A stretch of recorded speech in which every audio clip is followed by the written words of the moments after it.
You're listening to Out Loud and Live with JC Alvarez.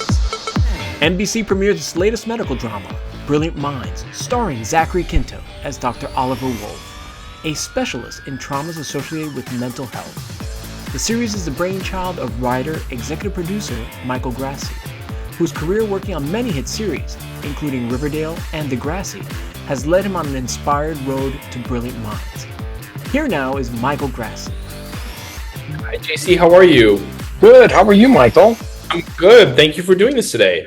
Oh, no, thank you. I really appreciate you taking the minute to tell us all about the new series, Brilliant Minds. It's actually really not your ordinary medical drama. How long has this idea been gestating? How long have you been trying to tackle it? Yeah, good question. I think I started working on this July 2020, which was like the middle of the pandemic. I started developing it. And as you know, so much has happened in our industry between COVID and strikes, but I do believe that the story we're telling is timeless, and the time that it's coming out right now feels like the perfect time. I always say that, we're talking about mental health in a way that we haven't in the past, and this really feels like the medical show for our time, and a time when we Right. really need hope. And that's sort of one of the big themes on our show is finding hope even when things seem like they're at their darkest. So Yeah. uh, yeah, I'm hoping that this feels like a warm well, while it's a medical mystery, entertaining and fun, it's also like a cozy warm blanket at times. Right. And I love that idea because that's something that really resonates with so many people nowadays. Mental health issues have become so important just across the board with our culture and society. And to be dealing them in an hour drama every week is fascinating. Very very interesting in that it leads the story always leads with a sense of compassion. You always have the characters sort of like really trying to like find that sense of compassion with their trials. Speak to that sort of like finding the in each caper that what the doctors have to deal with, especially Dr. Wolf with his patients, are all these like real life scenarios. All of the medicine on the show, even when it might seem like it's larger than life or impossible, is all very grounded and very real. And one of the things that Oliver Sacks, the real life doctor, did, he always came to his patients and very simply asked, "How are you? How do you do?" That very simple, basic question. And that's what Dr. Wolf does as well in our show. He comes to his patients and he wants to get to know them and understand them in order to help them. Because in order to really help someone, you have to know who they are, because just because someone's diagnosed with someone doesn't mean they all have the same sort of way forward or solution to, and sometimes there isn't sort of a clear fix. Um, so I think the compassion really comes from Oliver Sacks, who's our North Star, who really was one of those doctors whose superpower was empathy in many ways. Mm. Yeah, and speaking to that, finding someone who can convey that, you've got a really great three-tier trinity in the lead cast. Can you speak to casting Zachary Quinto in this role, especially to sort of like lead this team? Tamara Perry and Teddy Sears. What was it like the process of finding someone to represent this doctor? Yeah, well, when I was developing the project, Zach was always sort of the person in my imagination. He was sort Yeah. of the dream prototype doctor for to play Dr. Wolf. And sometimes in this business, you don't always reach the person that you sort of have top of mind because they might not be available, or they might be doing a play in somewhere else. Who knows for what reasons. But when we finished writing the pilot, along with NBC and Warner Brothers, we sent the script to Zach, and he read it and he responded, and we met with him. And JC, it's since that Zoom onward, it's sort of been one of the best collaborations of my career, and it's been so satisfying and so rewarding to see Zach bring this character to life, which feels like a really new and exciting role for him. And I can't wait for audiences to see what he's doing and his chemistry with Tamberla and with Teddy and with all the interns and with Donna Murphy and with all of the patients. Zach really always finds something special with everybody. And he also brings so much wit and humor and Mm. levity to the character. And I love so many medical dramas and I love House so much as well. And one of the big differences is that House was like such a curmudgeon with his patients and Wolf is the opposite, like Wolf is almost like too empathetic to his patients with a fault and like too earnest sometimes. And it's like later in the season we do meet some patients who are like, whoa, like ease off, like why so interested in so many parts of my life. I was also, I was really taken very much because, of course, first episodes kind of like set the pace and the tone for the rest of the series, and the pilot opens up with this with one of his patients who he reconnects through music. He's a musician and he reignites, gets him out of his Alzheimer's using music, and I found that so fascinating that I was compelled to, like, as I was watching the rest of the episode, it almost felt lyrical to me. Like everything was about music in that first episode. It felt like, they were all sort of like becoming a band. And then at the end, we've got this great cast. And I love that idea that music triggers something, a memory in us. Uh, Given the circumstances, what would trigger your memory? Like if you were in that same situation as that patient, what would be sort of like your music? Yeah, well, JC, that's such a good question. And I love that you sort of are really speaking the language of the show in the sense that like music in many ways is a form of medicine, and that, yes, it can bring back memories. It can also help calm a patient. There's so many things that music can do. I think what would sort of bring me out is probably my strongest sense is like a very specific smell, perhaps like of my grandmother's basement when she's like making tomato sauce or like something like that. Like probably like a very visceral, like a primal smell is the thing that might get me. Also, have you been having a good time, sort of like, have you learned and are you having a good time kind of like balancing this act, the in this world of this medical drama, and making these characters sort of resonate with your audience? Has it created something in you that you're like, whoa, this is really, I'm really feeling this. Have you noticed that? Yeah, it's been so it's been a big challenge in the best way possible. Tackling a medical drama is new for me, and especially um I always feel like when you're doing something new, it can be scary. And my friend Casey always says, "Do it scared," is something that she always says. So I always Right on.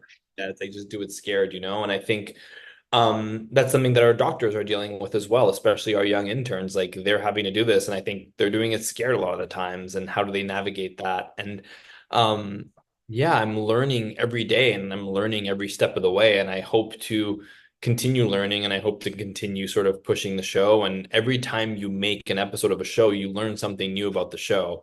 And I think you really feel that throughout the season is like we are learning something new, and the show sort of it really takes off as it keeps going, and I'm just excited for audiences to see it. Yeah, yeah. Fear is a great motivator. Yes, yes, definitely. I think in, especially given your success in your career, I mean, it's like, this journey to now Brilliant Minds, which will be premiering on NBC. Uh, you must have tackled a lot of that, sort of like just breaking through and battling your fear in order to tell your stories. Because I mean, it's like you talk about like all the genres that you've played with. You've played in teen angst, and you've played in superheroes, and how is Brilliant Minds? How has the lead up to Brilliant Minds been influenced by everything that you've touched upon?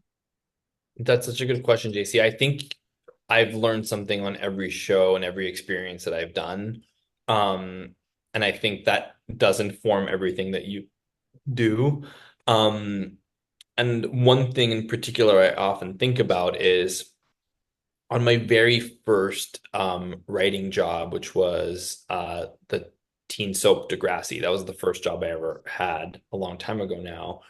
Um, One of the things we talked about in the room was we want audiences to feel like they are not alone. And that's something that I feel that simple idea is something that I've carried forth to Brilliant Minds, that if we can sort of reach one person out there who is dealing with something and make them feel like they're not alone, I feel like we are doing our jobs in making this show successfully. And obviously, first and foremost, I want it to be entertaining and exciting and mysterious and fun. But if we can also Trojan horse this message of sort of helping to destigmatize mental health, then I think we're making something really special, you know? Yeah, absolutely. And that seems to be your creative through line, making sure that there is this sense of representation of people feeling that they're part of something. I can see that in your work. I can see that that is something that is always, and also something I think is generally overlooked. I think it's only something recently that we've really managed to make whole in television dramas where it's we want to show that everyone is represented. And to that, equality and representation in entertainment has come a long way, and you certainly contributed to that. Do you think that work is being done well, or do you still think we have work to do? I always think there is work to do. It's like, well, we've come a long way. I think there's always still a long way to go, you know? And I think the minute that we sit back and say, okay, we've done it, we've done a good job, the moment that we start going backwards. So it's sort of the same way where like my hope is that I never stop learning. And I hope that I keep learning something new every day. Our world is constantly changing and we have to be in dialogue with it. In a way that feels like we're talking about things that are important to our audiences, and in a way where we're in dialogue with them. We're not preaching, we're not sensationalizing, and that's what's nice about having an ensemble cast is that people in our ensemble can have different ideas and POVs on what might be best for a patient or what sort of medical approaches or life approaches are more and then to be in dialogue and debate over these things, I think is what makes a great TV show. And having different points of views that are reflected on screen and in the writer's room and in making the show, and that sort of representation and diversity is so important on screen and off screen. Yeah, I love that idea of the dialogue, opening dialogue, because it really does make a difference.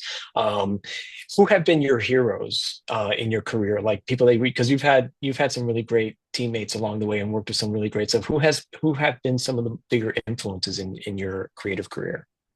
I mean, so many. I'm such a super fan of television, and I admire so many people out there who are making so many amazing, great, so many incredible shows, you know. And I love TV so much, and I feel so lucky that I get to do it.